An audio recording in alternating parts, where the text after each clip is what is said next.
The research is overwhelmingly clear. Regular physical activity is valuable for everyone and can have dramatic health benefits ranging from weight loss to increased energy to better mood to lower risk of chronic disease. And while we may all understand the importance of daily exercise, putting it into practice can seem daunting. Which activity should you start with? How long should you work out for? Do you need expensive equipment? In this video, we'll explore the benefits of daily exercise, a short, fun activity that can provide big results, and the best ways to get started. And you'll want to watch this all the way through because it's always good to remember why we go through the trouble of exercising. We'll get to that at the end. There are countless studies and an abundance of research to show the importance of daily movement. Let's go to a big source of research then. According to the scientific literature, regular physical activity can increase longevity,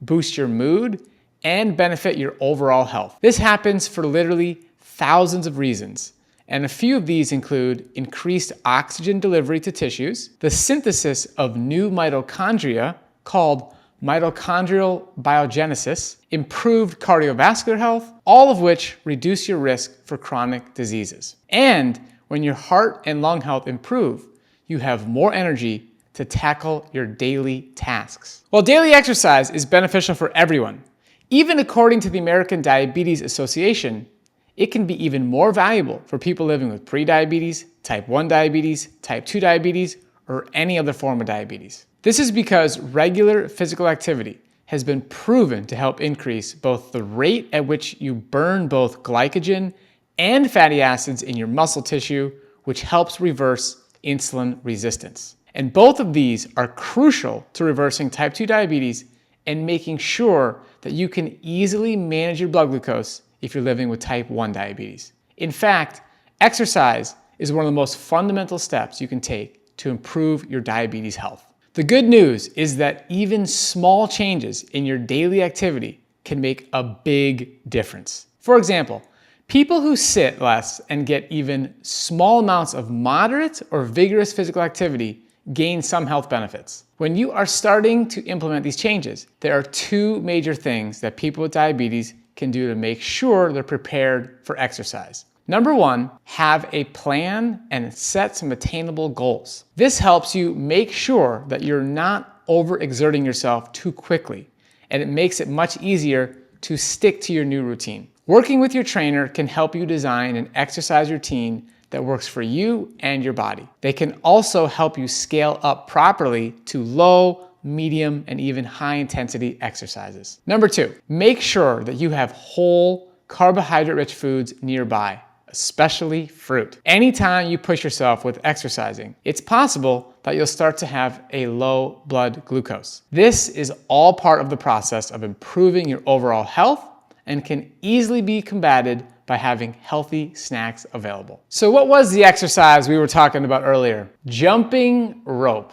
Yep, that's right, we said it. Jumping rope, a childhood favorite, has become an effective tool in helping you lose weight, reverse insulin resistance, improve your fitness, and boost your overall health. And while it shouldn't be the only activity you do, it's a good one to add to your daily routine. Remember, the key to improving your diabetes health is a combination of many factors, which include eating a nutrient-dense, minimally processed diet, exercising regularly, getting enough sleep, and managing your stress levels. So let's go over a few benefits that jumping rope has for your body. You burn calories quickly.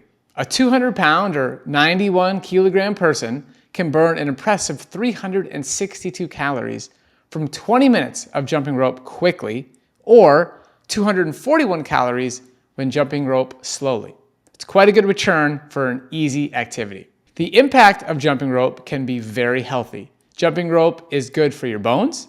Research has shown that exercises involving jumping can increase bone mineral density in premenopausal and postmenopausal women, which can reduce the risk for osteoporosis. And at the same time, jumping rope actually provides less of a harsh impact on your knees and ankles than running might.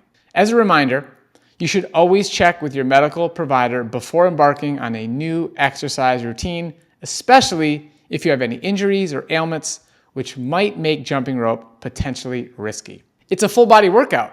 Not only do you use your shoulders and biceps and torso, but according to the American Council on Exercise, jumping rope is particularly beneficial for strengthening the calf muscles and improving elasticity of the surrounding tendons and fascia, which in turn decreases your risk of lower leg injuries.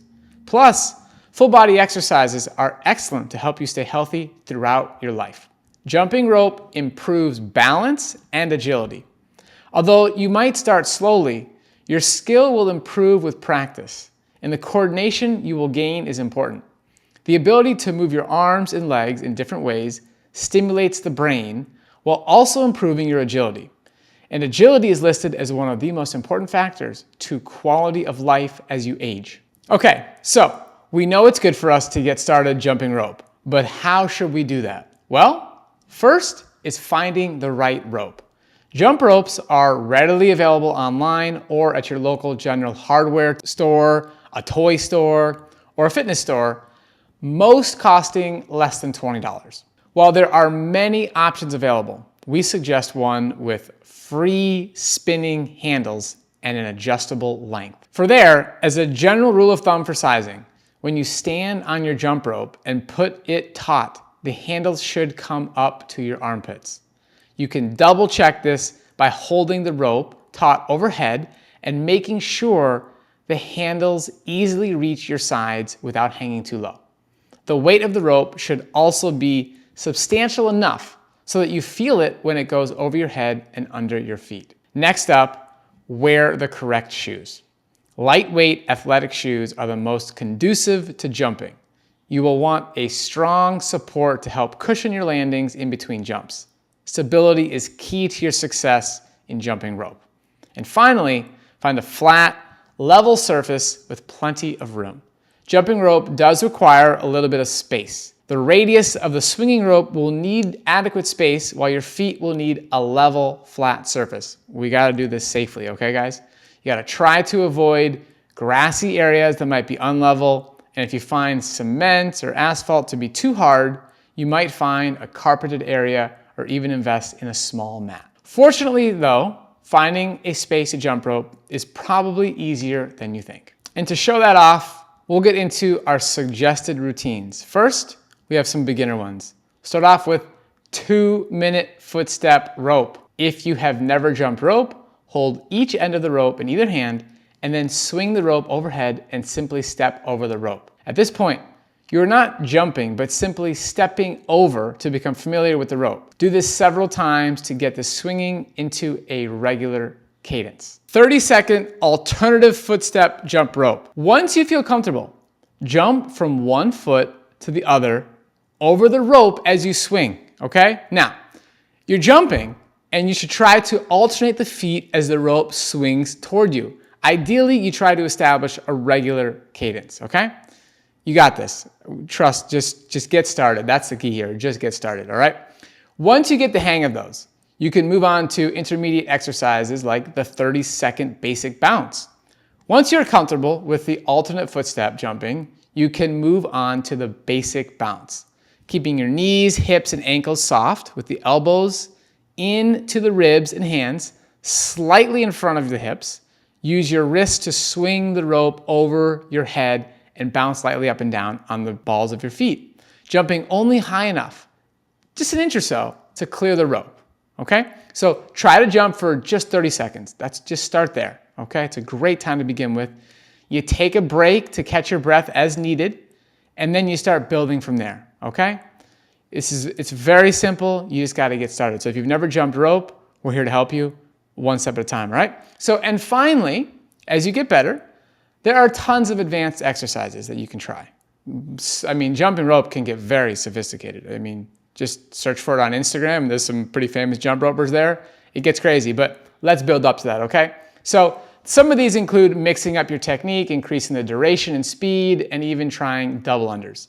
We suggest you start by increasing your time to up to 2 minutes at a time. If you can jump up for 2 minutes at a time, that's a good feat, all right? Shoot for that. Now, jumping rope is best if used as part of an interval training technique, okay?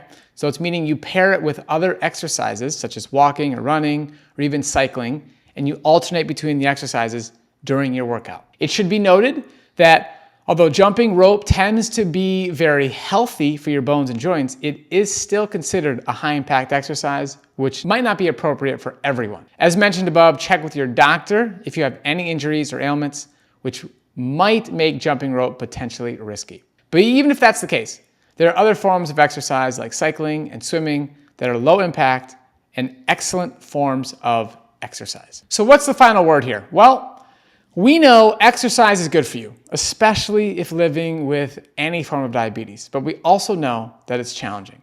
That's why we recommend starting with making some small additions to your daily routine like jumping rope. Easily accessible, affordable, you can do it anywhere. It's a great thing to add, okay?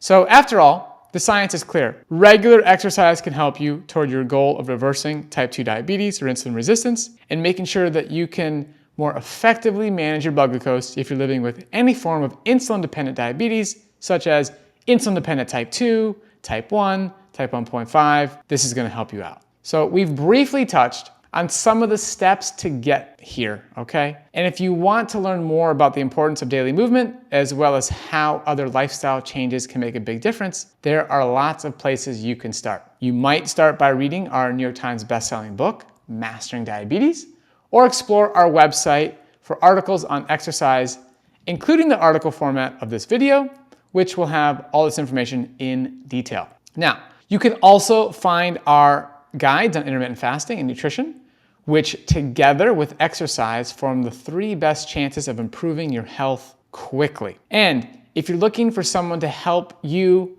on your journey, you can get all the steps you need in our DIY program or work with one of our expert coaches through our coaching program. So if you're interested in the coaching program, click the link below, book a free discovery call. You're going to talk to a member of our enrollment team. They're going to figure out what's going on for you, what are the challenges, what are your goals, can our program help you? And you're going to find that out through talking to our team. So make sure to do that. And if you haven't already, make sure to subscribe to this channel, click that like button, make a comment, share this video with somebody who you would like to do some jump roping with, and we'll see you in the next video.